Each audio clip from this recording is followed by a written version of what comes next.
Hello all. The book title we will be discussing today is Internal Family Systems Therapy for Shame and Guilt, Chapter 8, from page 130 to 142. Let's, Anne, you've got your hand up. Do you want to start the discussion? Yeah, thank you. I think I remember in this chapter she talks about seeing if it's an exile or a protector by asking, are you protecting someone or something like that to a part that's present. And so I was wondering, because I've had situations with clients where they say they're angry, and then because you say someone did something to them, and then they'll say they're very hurt, and the angry part feels hurt. And I think it's very common, and a lot of us already know that anger is from feeling hurt. So the angry part they feel like the angry part is carrying the hurt. And so there's a distinguish between the angry hurt part versus a vulnerable hurt part, I suppose, in terms of there's different types of hurt, right? You can try to separate those two. But if they just sort of say the angry part feels hurt and they don't really, because they feel like they've accessed the hurt, it's like, well, that's hurt. The angry part's hurt. Then I guess in that case, I just addressed that angry hurt manager, and I didn't know how to. So when I asked, is there a part that just feels, is there a vulnerable part? The angry hurt part is protecting. They just already felt they accessed the hurt, and so I just don't know how people would address that, as in, is it important to really distinguish the two when they feel like the hurt vulnerability is carried by the manager, or just in terms of their I guess I could just use the language of parts, and for me talk about two parts to that reaction. I'm sorry, I'm kind of almost answering my own question as I ask, but yeah, I was just wondering, sometimes I feel like that managers carry hurt, like part of the burdens of the exiles as well, and people seem just to address it at that level rather than separating the hurt from the managerial reaction. And what do people think about that, I guess? Like, is that also just effective to then, if the managers are carrying the hurt, then when you address the managers, they kind of heal their hurt. And then in a way, it did seem in this situation, it seemed that she did feel like she got to the bottom of it. And, in that case, maybe it wasn't like the youngest child exile hurt involved. Yeah, so that's my question. Sorry, then I'm complete. Sorry, is that confusing? I don't know if I was confusing. Sorry. So can you phrase your question one more time? I mean, sorry. So I guess my understanding for how to distinguish a manager versus an exile is the degree to which they're holding vulnerability, purely just vulnerability, hurt, versus kind of actively trying to do something and, maybe having more secondary emotions. But I've encountered situations where someone says they're angry and that angry part also feels hurt. So the vulnerability seems to be present in their representation of the manager. Like they just see that one part as also having the vulnerable hurt emotion. And I was, how important is it to just be like, okay, well, let's try to separate the vulnerability from the managing part, or is it okay just to kind of deal with the manager that also is very aware of feeling vulnerable and hurt in the manager? Sarita has got her hand up. Would you like to answer that, Sarita? Hey, yeah, by no means an expert answer, but I really enjoyed your question, Anne. I just wanted to think it through with you and share what comes to me. So we probably, have come across the concept. You've probably come across the concept that parts have parts. So, it sounds like what you're sharing is the angry part had a hurt part within it. And if that's kind of what's been shared, then yeah, that's completely plausible within the model. When you say it's like an angry manager, in my mind, that sounds like a firefighter, right? Because anger is a classic firefighter response. So my understanding is validate, validate, validate.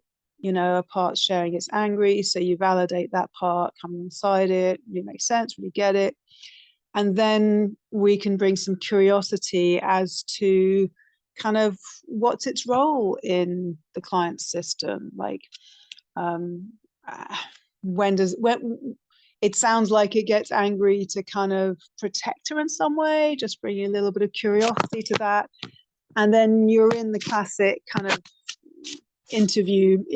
manager interview questions of like, you know, how long have you been doing this role? When did you first start doing this role? You know, what are you concerned would happen if you didn't do this role? And, you know, a couple of those questions could hopefully would flush up the tender exile that is underneath it all. And it sounded like with your client in that session that not going there was fine. Like there was still she still got to the bottom of it without that. So that's, as I think it through in me, and it's really helpful to be given a chance to do that. That's what comes to me. I'm complete. Yeah, thank you. That was super helpful. Thank you for that. And Right. Anne Conway, she put a comment. She answered your question in the text box. I'll read it out. If you wonder whether it is an exile or a manager, you can ask the part if it has a role or job. If it does, it is a manager. If not, it's an exile. Does that make sense a little bit?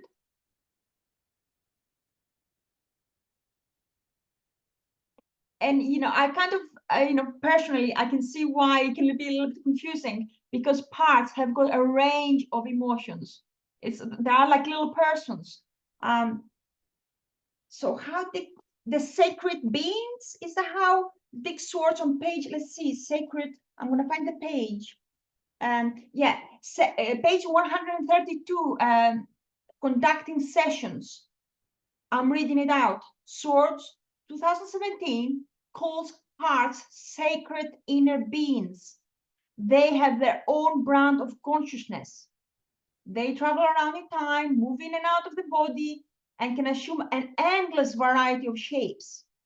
Each has its own feelings and developmental level.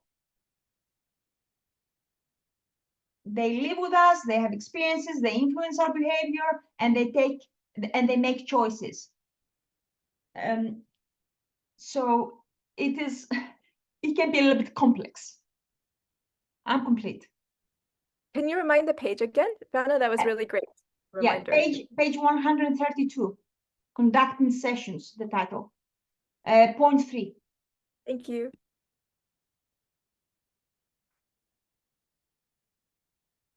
Rupali? Hi, yes, just give me 1 second. Let me get the page number. So on page number 134, where they are offering a case study of Ilsa, the therapist asks at the bottom of the page, asks the one in the suit to look you in the eye and let you know who they see there. Or even 2 sentences about that, ask for a volunteer who would like to find out more about you. I was just confused about the languaging here. Like who is the volunteer and what are they trying to do here? If anybody has any clarity.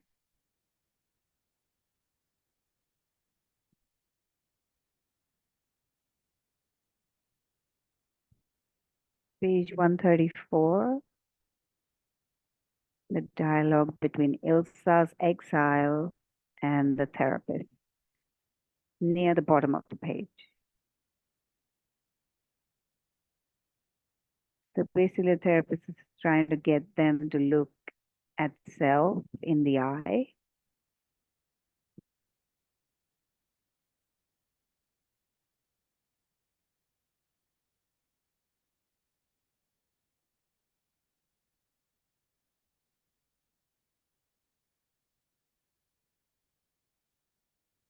I think the volunteer is the volunteer from all the parts at the table. That's my understanding. Mhm.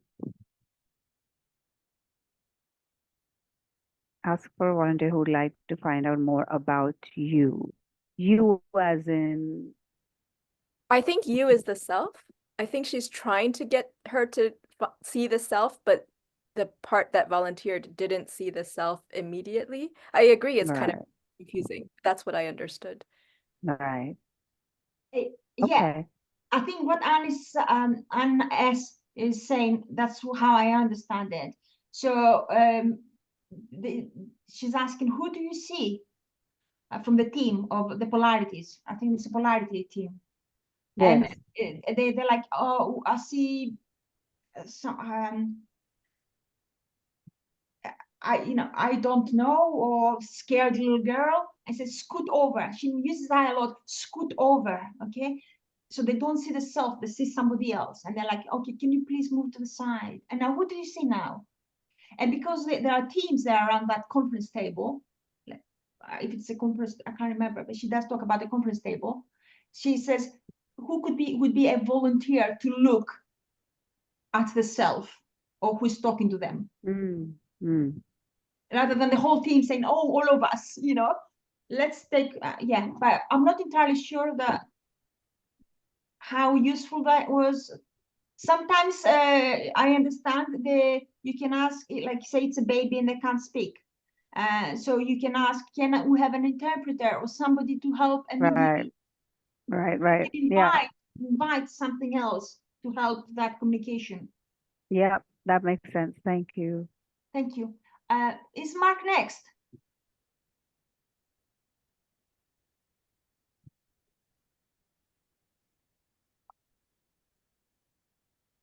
Oh, sorry. I think Anne is next. Sorry, Anne is next. Yeah. Oh, sorry, I was thumbs up as in saying I thought Mark was next. I meant to say yes, I think Mark is next. So if Mark wants to go. Yeah, I was just putting my hand down so I didn't forget to leave it up. And then, Yeah. so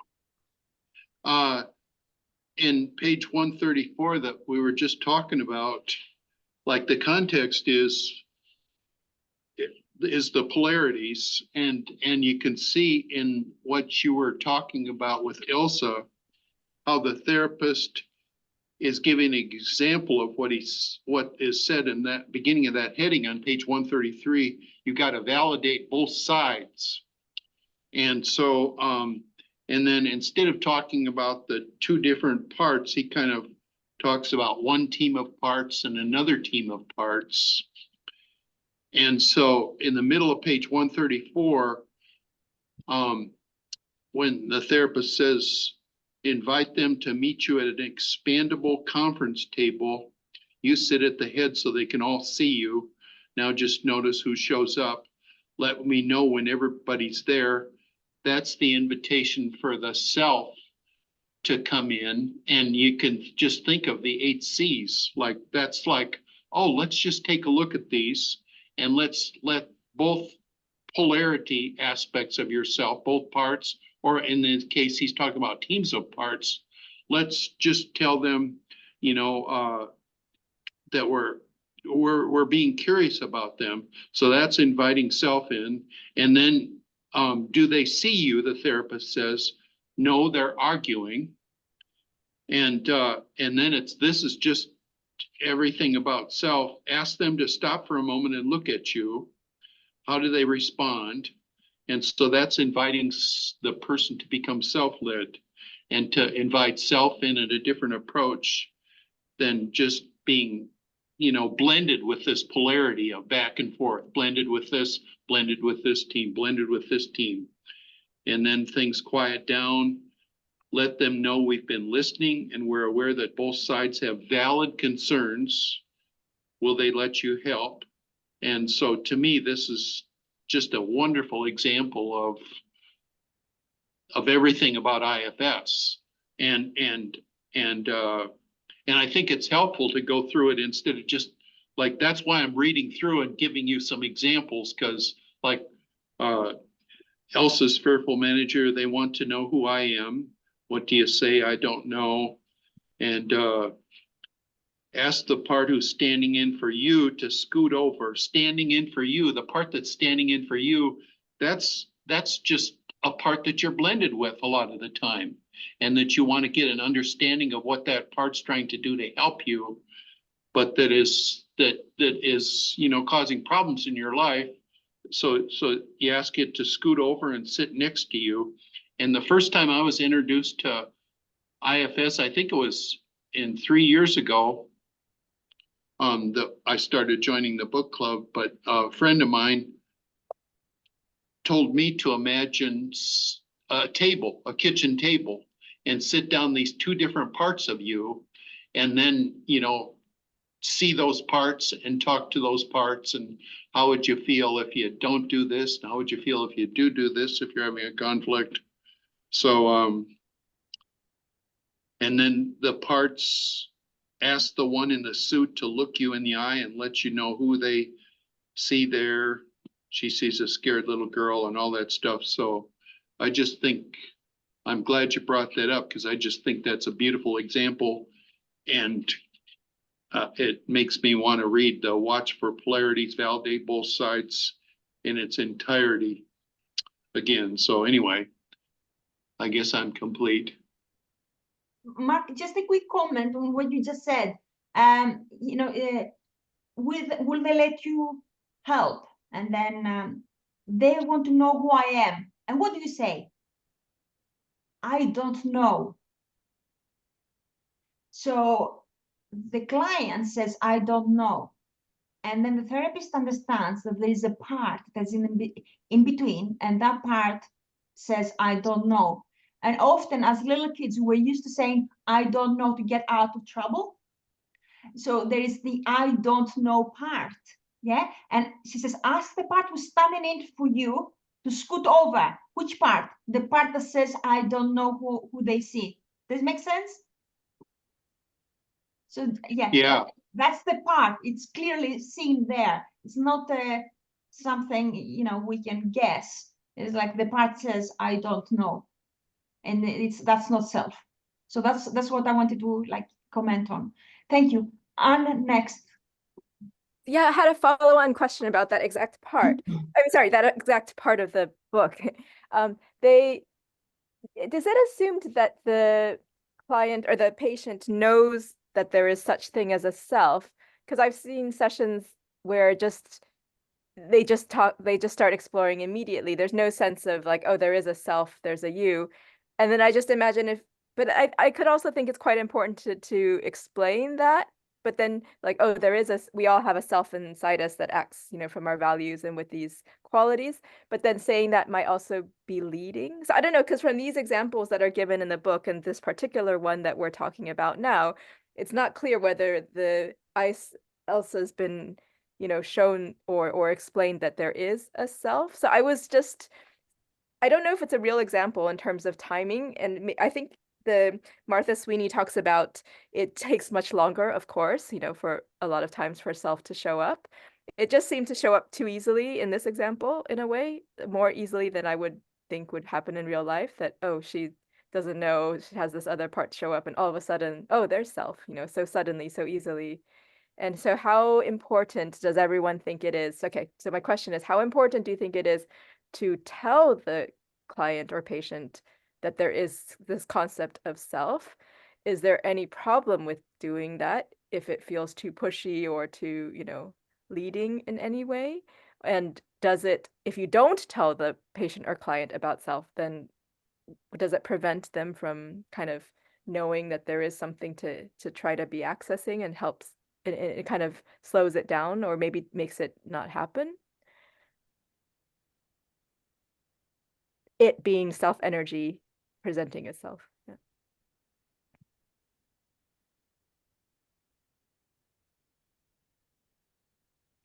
There is an answer in the chat. Pamela says, Dick says not to teach about self and to let them discover self on their own. I'm not in, does anyone else have an answer to Rupali's? Or Rupali, not Rupali. Was it who was Anne? Was it? how important is it to like find Rupali? Yeah. Yeah, I would like to comment on Anne's question, and I have another question afterwards. And I think how I looked at it was, this is not the first session with the client, so maybe that was explained somewhere before, and she probably already knows the concept of the self. That's how I understood reading through it. Don't know if that helps. But psychoeducation, I do that with my clients. If they're curious, if they ask me, I do explain the just very, very briefly what the parts are, and then they can go away and do their own research. But I don't over explain anything. That's how I like to do it. Okay, and the question I had was this looking in the eye thing. I have never felt natural asking that question in a session. Maybe because I am averse to being seen without a, a warning. Like, to be seen suddenly and in the eye is very confrontational for my own system because of CPTSD or whatever. But I was just curious to ask to see if anybody else has had any success with have the part look you in the eye. Has anybody done it with any success? Thanks.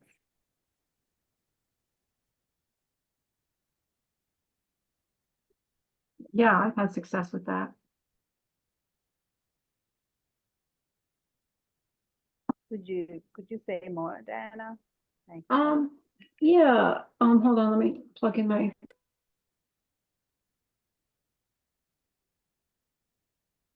Myself, and I've just, I've just had the part turn around and look at the adult self and just ask the part questions, or actually just see the adult self. And especially if it's a younger part, just introduce that younger part to the adult self, that it has agency, it has age, so in other words, letting the younger part know that it's not alone.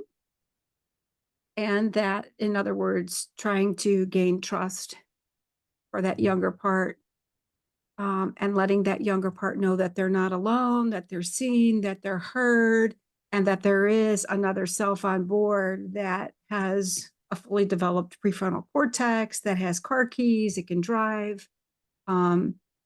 So in other words, to gain trust and access to that part so that it would feel more comfortable yielding to the adult self making the choices, but not forcing it. Does that make sense? Yeah, I was more curious about the looking in the eye bit. I mean, looking at the adult self makes sense, but I was more curious about looking straight in the eye. Sorry. That's okay. I'm not sure what else to say about that other than just asking the part to do that and to see, so that it's seen and that it's heard. Mm-hmm. And that it has a witness there, that it's not alone. Yeah, the witnessing makes a lot of sense, but it's the looking in the eye is what I'm confused about. Yeah, thanks. I've got some answer, an answer about that. So it's, as I understand, everything with IFS is an invitation. It's not you must look me in the eye. And some people have suffered abuse where their abusers made them look into their eyes, and they are traumatized by even the thought of just looking in the eyes. So this would be totally inappropriate. But since IFS is not about you must do this, it's about an invitation to trust self, invitation to befriend the system. This is so it's an option there. There can be another way to sense self, not just straight looking in the eye. For some people, it's not the right thing. So I'm complete. Yeah. That makes sense. Thank you. Thank you. Yes, thank you. Yeah.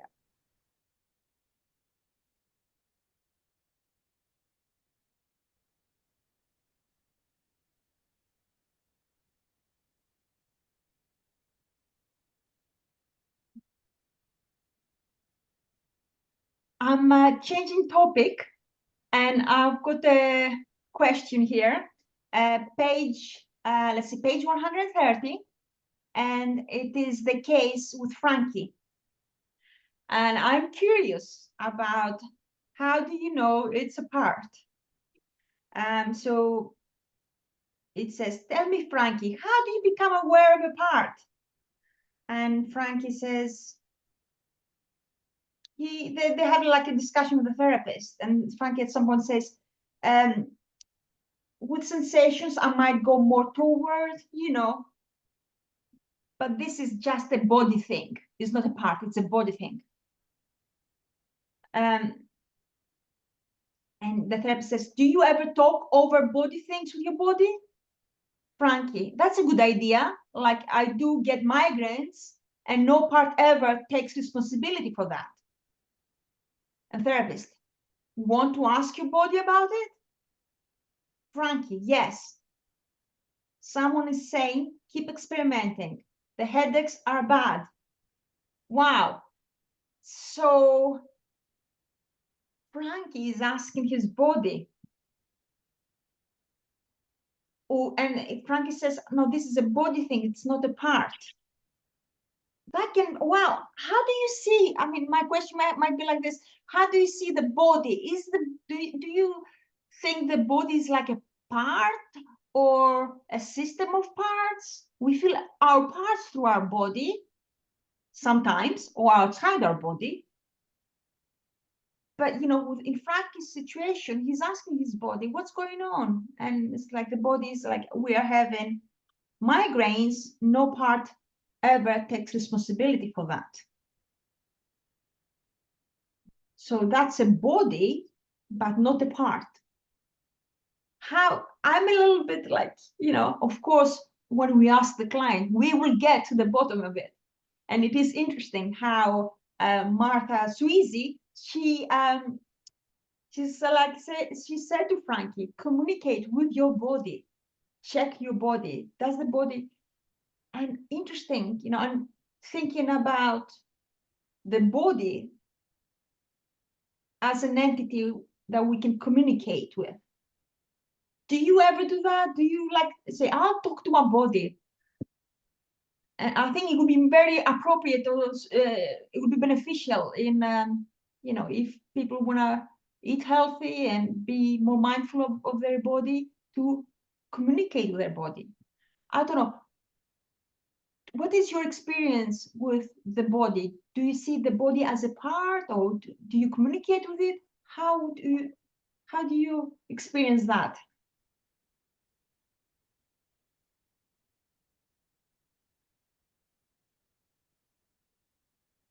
Any thoughts around the body rather than a part? Okay, I'm reading the text. Queenie, she says, I use, if that body discomfort had words, what would it say? That often works to flesh out more. Okay. Thank you. Yeah, that's good. Yeah, I'm completed. There's no one else wants to comment on this. It's just quite interesting. Going to the body, I found that. Yeah. Anne Conway? Yeah, if my body is like screaming at me in pain, I will ask it what it wants me to know. So I do treat the body as a part that is trying to communicate with me. And then also when I'm trying to flesh out a part, I connect with where it's showing up in and around my body. So it's a very important part of connecting to my parts, is seeing what's going on somatically. But if it's screaming at me with pain, I usually go right to it and ask it what it wants me to know. And I get answers if I have the presence to have self energy be present with it. Oh, I love that. Thank you very much, Anne. Wow, yes. Even though in this text, Frankie is not seeing the body as a part, you know, but it is like that. The therapist guides him to say, do you ever talk over body things with your body? So exactly what you're saying. Yeah, thank you. I'm complete.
Anne? I have a question about that same passage that you just mentioned with Frankie and the body. So there's on page 130, Frankie says, so therapist asks at the bottom, if you get no answer in both cases, because so she's asking about asking questions with the body, then Frankie says, shrugs, yeah, with sensations, I might go more toward, you know, this is just a body thing. So Frankie is now saying that he or she thinks they'll just go, it's just a body thing, not a part thing. That's my understanding of what Frankie is saying. And then the therapist says, do you ever talk over body things with your body? Frankie says, that's a good idea. Like, I do get migraines and no part ever takes responsibility for that. And then therapist says, want to ask your body about it? And Frankie says, yes. Someone is saying. So I guess what I'm trying to understand is parts can show up somatically. And so that is a part, but then yet sometimes we, you know, eat the wrong thing and get a stomach ache, or someone might get migraines, maybe not, maybe because of some chemical imbalance. And so in this case, it sounds like Frankie's migraine is not the part, but of course we'll have part, very often have part reactions to pain that we have, right? So the pain itself can be a part, or we can have parts that react to the pain. And so I guess what I'm asking here specifically is the Frankie's saying, I guess it's just a body thing. But then the therapist asking, do you ever talk over body things with your body? I mean, in the way the body, Frankie's now then doesn't say there's body reaction to her body. She has parts that are wanting to experiment, wanting to solve the headaches. That's not the headache itself, right? So I guess when there's a body thing, when are you sure that, or not sure, but like, how much do you push when you say, oh, is there a part? Or in this case, I feel like it's more what the therapist is saying, but maybe the words aren't conveying that directly. If I read it too literally, the therapist is saying, are there parts around your migraine, right? That's what the therapist is inquiring. It's not that the migraine itself is necessarily a part. Am I correct in that?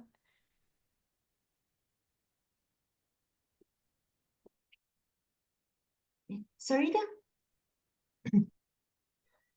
Hey, again, just thinking this through, a couple of things come to me. One is I'm wondering whether Frankie had been approaching her system with genuine curiosity. So something about her phrasing of no part ever takes responsibility for that just makes me feel like there might be a slight energy of like, you know, which XXXXX is behind this migraine. No part wants to raise a hand. So that might have been, you know, a curiosity thing for the therapist too, prompting this question. But aside from that, I do think the body itself has its own intelligence. And I think that intelligence can communicate much as parts can communicate. It can communicate through images, knowings, feelings, thoughts forming in the mind that aren't being formed by the client consciously. So it could just be the therapist is just going, hey, let's just go to the body intelligence. What's the body intelligence saying? And just a little allied story on that. Like when I'm considering eating something sometimes, I mean, the thought only has to cross my mind, or I'm in the supermarket and I eye up a certain food and I'll literally feel acid reflux from my stomach just in response to that sometimes. And that's like the body intelligence going, no. And that is not a part, right? It's my actual body, my actual stomach going, no, we are full. And I get sit bone pain as well. And I listened to a Deb Shapiro CD once about communicating with your body. And she guided this little thing to go in and talk to the part of the body that had pain. And I just got this very direct message back of like, get off your butt, get off your ass. You know, it really made me laugh. It was like this sacred meditation. And I got this really like down to earth message from my bum, you know, about the pain. So yeah, body intelligence, basic body intelligence, I think is always there to be tapped into and complete.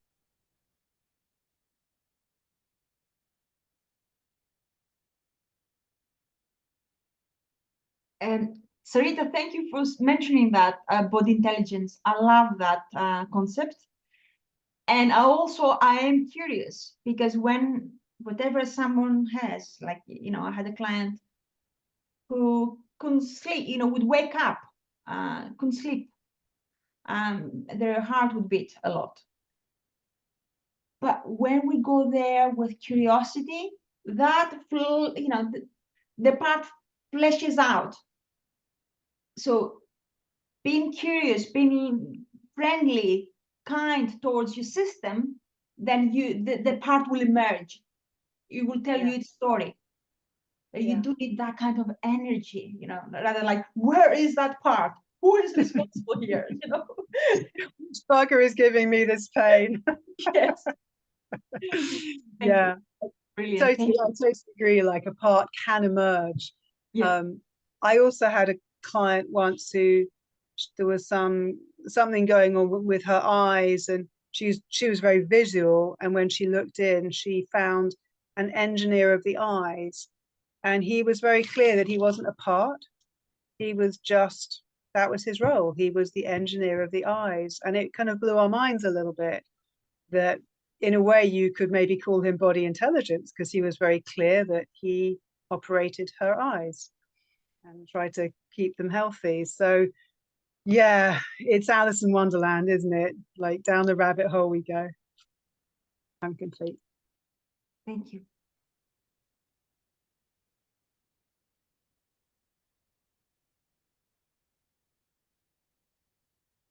Are we okay to end this recording and move on to private time? Mark, what do you think?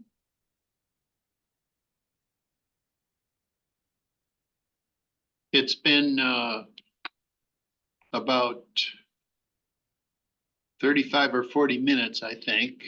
Yeah. So We can. it's 1 minute till noon here, so we've. Mhm. But it took quite a while for the check-ins and all that stuff. So well, whatever you think, I'm open. It may allow one more question if anyone has got a question to ask in the recorded portion.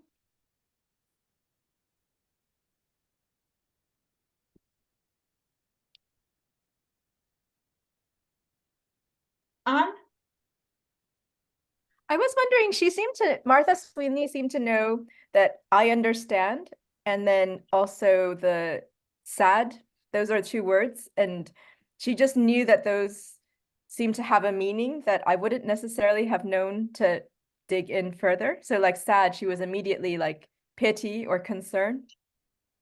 And for me, yes, I guess sad, I would just have thought it was sad. That's You know? page 130. What Mhm. does I feel sad mean? Yes, yes. And then she seemed to also understand what I understand. I guess that was the client talking to themselves. So in that case, maybe it was obvious that she had skipped, that the client had responded to an invisible voice in the client's head. But I guess, yeah, is there more things where it's just with experience, you'll know that there's two branches to dig in further to clarify, or is sad kind of a specific one that, you know, is like kind of well-known, pity versus concern, and they're quite different? And how is pity different from concern, I guess, now speaking out loud? I'm not sure. Yeah. Anyone have thoughts? Is that clear enough question?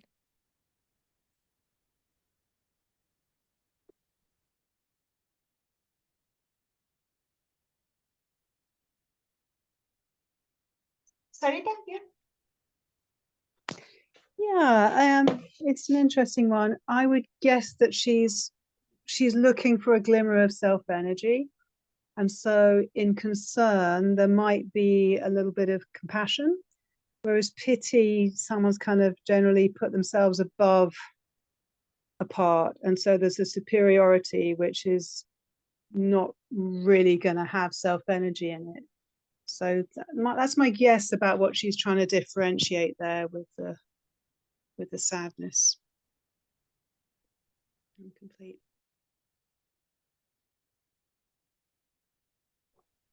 I have a slightly different take, and I agree with Sarita. And my how I understand it is it's not just about understanding what sad means, and it's a good feeling to understand. It's more about, does it make sense to the client? Because when the client delves into the emotion, they unblend. It's a form of unblending and getting sense of their self energy.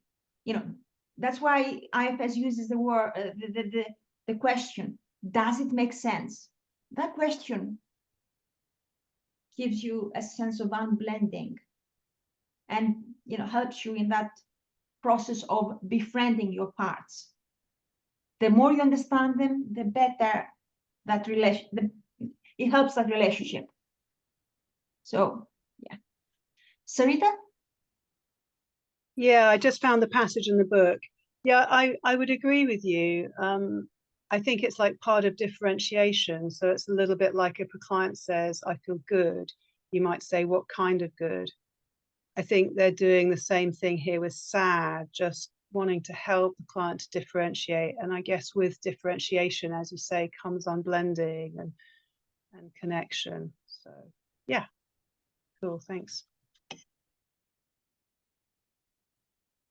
Brilliant, thank you. Thanks, Sarita. I love the word differentiation. I love it. Thank you.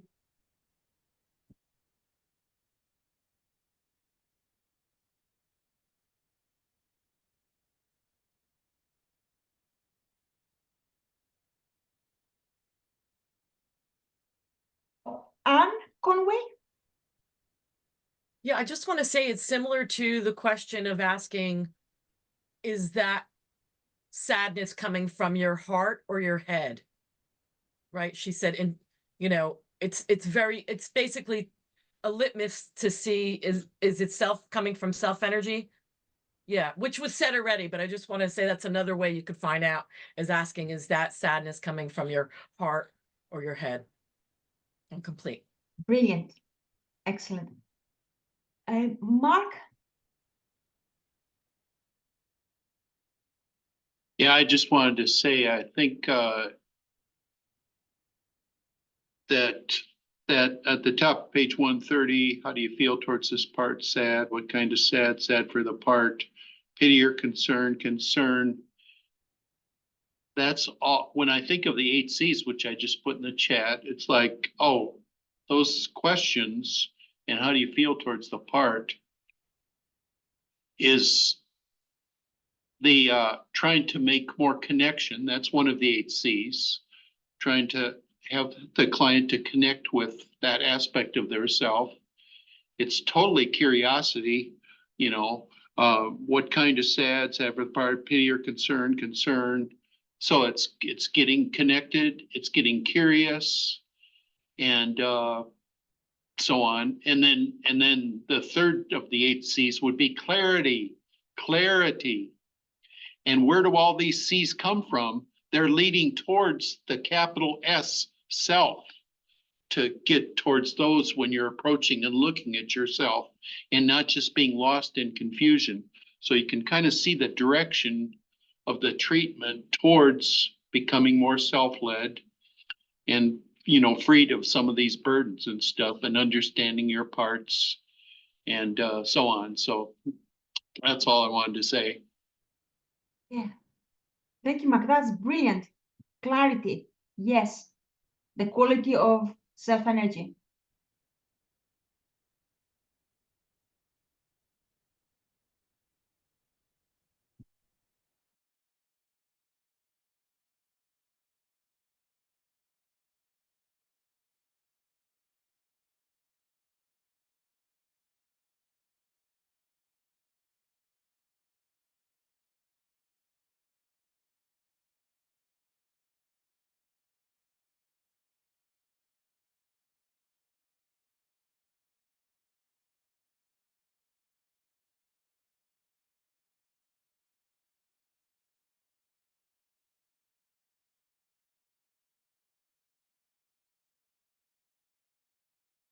I've got something to mention here. It's called polarity ping pong. And that's page 135. And this explains so much. Polarity ping pong. When a client speaks in back-to-back contradictions, you are watching a ping pong match between their protectors. And he talks about the example, Devon. Devon came to therapy at his parents' insistence. And he says, I want my parents to be involved in my therapy. And then the therapist says, okay, sign this release of information and I'll call them. And then Devon says, I will not sign this if you paid me. I'm 18 years old. What I do is none of their business. So does he want his parents to be involved in his therapy? Or does he not? So it feels like, why are you being so crazy? But if you understand parts, you're like, oh yeah, that makes so much sense. A part of you wants your parents and another part does not want that your parents there. And we find ourselves in so many situations where, you know, I want to go to the party and I don't want to go to the party. I want to do this and I don't want to do this. And I'm like, it feels a little bit like, you know, if anyone looked at me without knowing parts, they would think I'm crazy. But it's not. It makes so much sense. That ping pong experience. Yes, Mark? Yeah, I just wanted to add that I was just thinking about mentioning the polarity ping pong. I love that. Polarity ping pong. And then at the end of that, she talks about we can invite the client to notice protector ping pong matches and help the client to start intervening on a regular basis by saying something like, I hear you both. You each have an important point. Will you let me help? So again, that's so beautiful, like teaching the client to deal with that in a different way and respect both parts that are in that polarity ping pong. And then will you let me help is just a subtle way of saying, bring in this self, but they're not talking in that language, but it's like, yeah, connecting with it, being curious about it, getting more aware of it, and realizing there's a different way you can deal with it and stuff. So I like the summary there too, right at the top of the next page, which was page 136. Okay. Great. Thank you, Mark. Sarita. Thanks. Yeah, I'm really curious about that. Yeah, this is not going to be a very clear question. I tell you what arises in me when I hear that. It's like, yeah, but like, how do we know the client is going to be doing that from self? Could that not just be inviting a manager to come in and be saying, I hear you both, and like a self-like part, trying to be self? So then I guess my wondering is, does it matter? Is it helpful for clients to have a manager standing in and doing that kind of refereeing? Is that helpful in and of itself? Or would one also add in, to do that and then notice whether, and there could be some curiosity questions about the part that's stepping in and saying that. Does it have skin in the game? Is it favoring one part over the other? Does it feel its heart open towards each part? So I'm curious to know from you guys whether you feel like it matters or it doesn't matter whether the client would be doing this from self. I'm complete.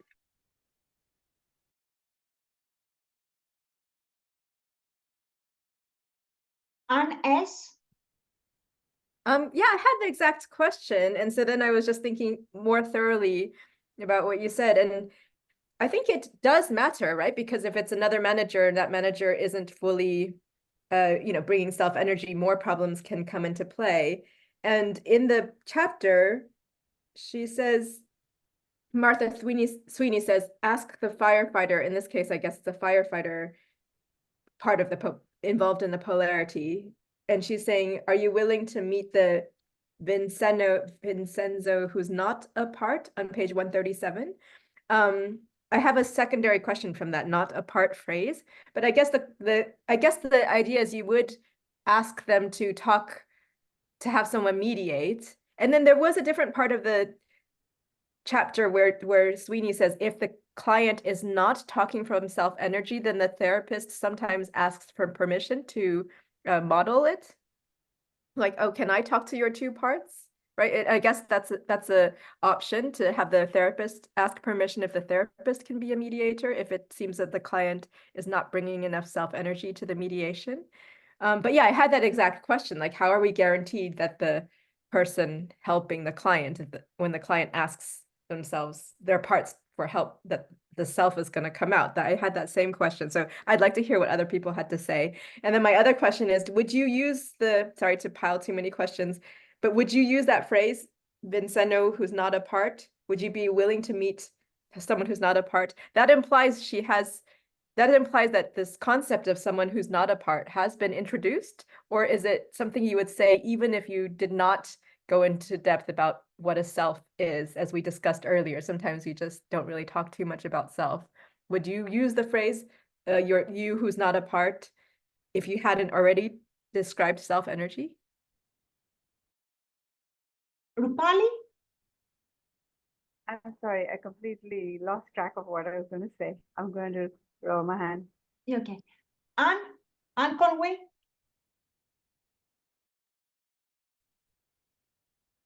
Yeah, I think for my system, as long as, even if there's three, you could have a polarity with more than two parts. And even if there's three or four talking, as long as they are talking one at a time, there's enough self-energy present.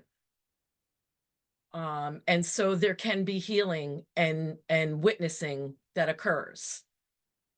So if there's a manager that's present in a polarization where there's not, maybe two firefighters or whatever, it's enough. In my system, in the beginning of my healing with IFS, I had lots of parts talking to parts, and self energy was present, but it wasn't the one asking questions.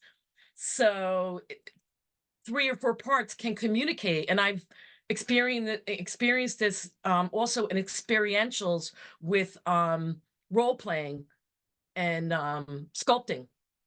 So parts that don't have a whole lot of self energy, as long as they're talking one at a time and that the clarity can be heard clearly, that's where healing can occur. In my experience, and I've personally, and then when I've witnessed it in other people's systems. I hope that makes sense, but there is self-energy present. It's just not the one that's basically maybe doing the insight or the inquiry. I'm complete.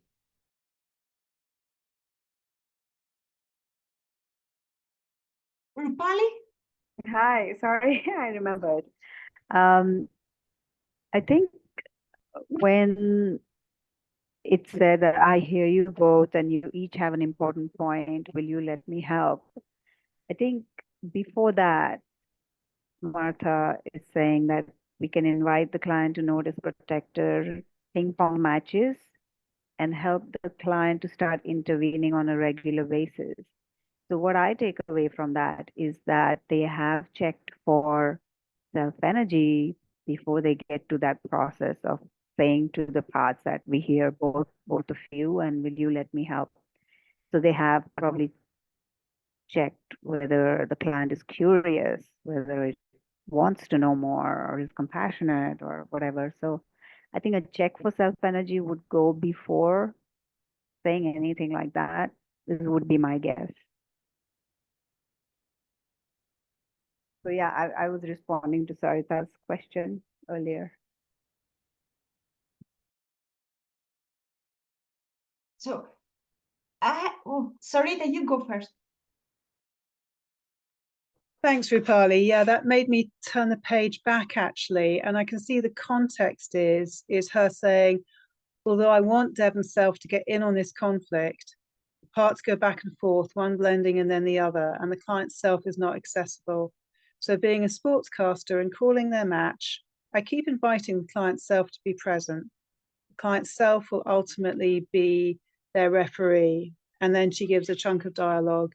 And then she says we can invite the client to notice protected ping pong matches and help the client to start intervening. So that tells me that she would give that as homework off the back of a session, which is bringing attention to the ping pong match and supporting self to come in. So it's not just like a random bit of advice one would give a client who's saying, oh, how can I work with my parts at home? That it is coming out of some sense of understanding how that self-refereeing would go. So that's really helpful for me. I'm complete. Mark? Yeah, I just think what Sarita said is very good too, especially mentioning the word context. And so it's in the context of working with Devin that this therapist in one session is suggesting this was the context, and at the end of the session saying you might suggest invite the client, and then the next session you're going to find out how did that go and maybe work with this ping pong polarity again and stuff. And then I wanted to point out, like, we can invite the client to notice protector ping pong matches and help the client to start intervening on a regular basis. And then the next 4 words are key. By saying something like, I think sometimes we read this like, this would be the formula, what I should say to a client who's got ping pong polarity. So it's by saying something like. So she's giving an example of what you might say in the context of a specific client. And so I just wanted to point that out. You each have an important, I hear you both. You each have an important point. Will you let me help? And I think you wouldn't want to suggest anything if you think, oh my gosh, this might be not the capital S self, but a part acting as self or something. So, I mean, you can find that out the next week and see how that's going. But anyway, you would never do anything if you're saying, well, the client might take this wrong, this homework wrong. So anyway, I guess I'm complete then. Anne? Thank you, everyone. That's super helpful inputs. Sorry, I just had my quick, like, semantic question. Would you use the phrase so the you that's not a part, if you haven't explicitly given the education about the self energy, do you think that's intuitive enough to say that when they haven't been introduced to the idea of self energy? Like she has the example of saying Vincenzo, would you be willing to meet the Vincenzo who's not a part on page 137 as an example firefighter question? Yeah, Mark? I think, like in some of the books we've been doing, there's times where you see a dialogue where it's very subtle, like even a client even starts using, there's a part of me that just wants to, you know, go and beat up that bully that's been picking on me or whatever. So just because you see the word part doesn't mean that we've been talking about, well, there's this idea of parts and this self and stuff, because people always talk about, I mean, I hear everyday people in many cases that have said there's a part of me that just wants to, you know, quit this job and say to hell with it because of my frustrating boss or whatever. So it doesn't necessarily, yeah, I would say that would be perfectly appropriate if the client has used that terminology or you've gotten to focus on, there's this one part of me that just wants to do this thing, and then there's this other part of me that just feels the opposite. That would be an example of, they're just talking about a polarity that you've, so you, yeah, I don't think you have to say that when you use the word part, that only that's a specialized term that arose in the English and other languages because of Richard Schwartz. It's a term that's more common than that.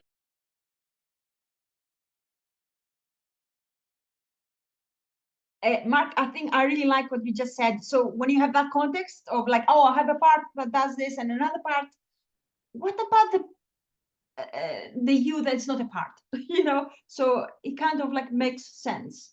I wouldn't normally just go for that, you know, whereas the sense so that is not a part, just like out of the out cold, like out of the blue.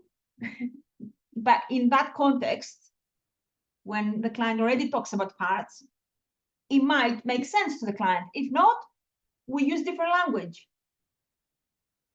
IFS is like very permissive. And Sarita? Yeah, I kind of share the question, Anne, because it's not a phrase that's ever really resonated with me. And so I haven't used it, but I found myself just spontaneously using it recently in just this kind of context of supporting unblending.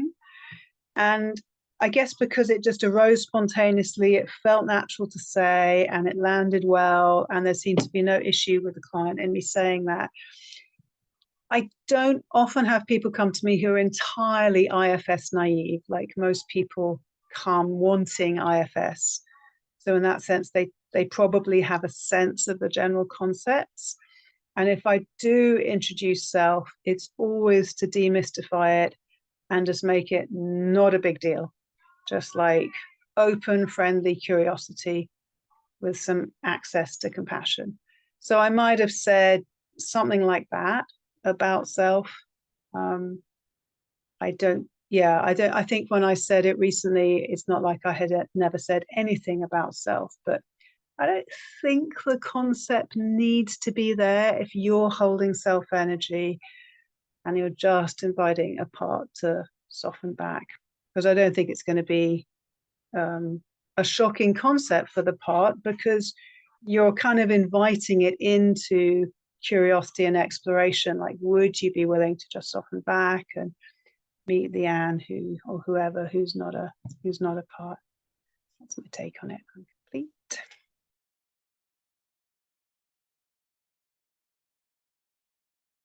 Are we complete? Are you, Anne, are you complete with that? Yeah, thank you. Thanks for everyone's input. It's really great. Great. I've got one little question, very small question. Page 133, prioritize compassion, point 3. Page 133. Point 3 says, ask clients to notice how they access self on their own. I think this is brilliant And I wonder, I don't know, I mean, how do people do that? Or do you notice how you access self in your own system? I know, like, you know, certain hobbies, they make things easy. I can access self when I'm on holiday on the beach, but you know, I wonder. Sarita, you had your hand up. I don't know whether you still wanna contribute to this or from before. It was from before, but I'm happy to chime in about this. Yeah. I guess because I have a real thing about making self not a big deal, making it really everyday, really accessible, just who you are when you don't have an agenda. So, and then it's back onto the topic of encouraging differentiation, which when I did a little organic intelligence training was a very big thing for them as people come out of trauma, that they learn how to move from everything being just like one thing. I'm feeling shit, you know, I'm feeling bad, into just bringing a little bit of noticing into the different palette of experience. So then I kind of say that, and I just encourage people to notice just the glimmers, the moments where they're actually feeling different, maybe not too bad, or there's just maybe a moment when they're with their dog walking in the park, or they're stroking their cat, or you know, or, I mean, just the kind of context where I know self energy can arise, and encourage people to bring a little bit of curiosity to the tonality of their day, and that concept of glimmers, where little glimmers happen. So yeah, I want to flesh that out more in my practice, but that's where I'm at so far. Thanks, I'm complete. That's brilliant. Thank you. And Rupali. Yeah, for me, the path exercise has so much to offer with that, that Dick Schwartz has on Insight Timer and some of his books. But something about direct experience, pure experience, and asking the client or even myself to just let go of everything else except the direct experience of the present moment is a way that I've found a quick way to access self energy, and I've had success clients trying this as well. And yeah, and I think it's a very, very, very good question. I'd also highlighted it in the book to ask the client how they access self energy once they understand or have some concept of what it is like for them. Yeah, I'm complete. Thanks. Yeah. Now, Rupali, because you said about noticing the present moment, and that's amazing. And I've heard some therapists, they will ask a client to notice an object or the color of the wall or something, and you know what the meaning behind it, why is that safe, and so they anchor that. So if they access any trauma material, that can help them, ground them, bring them back to the present moment. And Yeah. so, and one more little technique is Twombly. She does teach people a safe place for their parts, you know, and different parts can have different safe places. So if clients with like complex trauma, they practice that safe place imagery for like 10 minutes a day or something. So they get a sense of self. So yeah. Guys, thank you so much. That was absolutely brilliant, wonderful. We're okay to close the recording for now. Chapter 8, we finished with that. IFS for shame and guilt. And I will end the recording. Yeah? And we can continue with our private discussion. Thank you.